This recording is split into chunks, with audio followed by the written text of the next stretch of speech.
Почитувани колеги, ви благодарам за присуството на денешната пресконференција. Социјалдемократскиот сојуз не отстапува од своето сценарио за предизвикување на социјални немири, инциденти и организирање на монтирани посети на незадоволни граѓани. Крајната цел на ваквите веќе видени транзицијски трикови е СДСМ и Бранко Црвенковски да се вратат на власт. Вчерашните снимки покажаа дека Социјалдемократскиот сојуз директно и непосредно стои зад така наречените протести на стечајците. Видовме на група на ексклузивно и скапо облечени пратеници од СДСМ кои лажно промовираа социјална загриженост. СДСМ и Бранко Црвенковски 3 пати имаа можност да им помогнат и 3 пати ги излажаа овие граѓани. СДСМ и Бранко Црвенковски со помош на своето членство во повеќе градови на внатрешноста сакаат да организираат протести преку кои ќе сакаат да создадат лажна слика за огромна социјално незадоволство.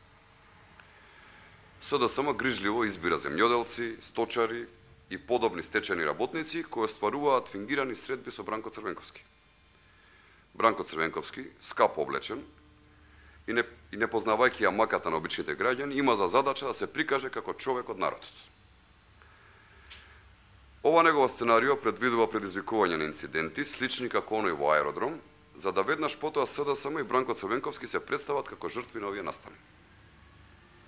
СДСМ едноставно сака да профитира од маката на граѓаните. Почитувани, социјалдемократите треба да престанат со овие срамни сценарии. Ова е многу пробидно и веќе видено сценарио.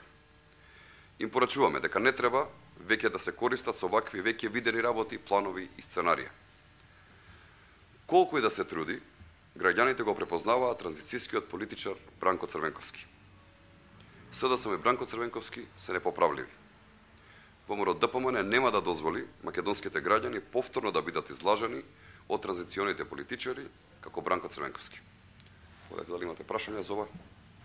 Или на одбора темата?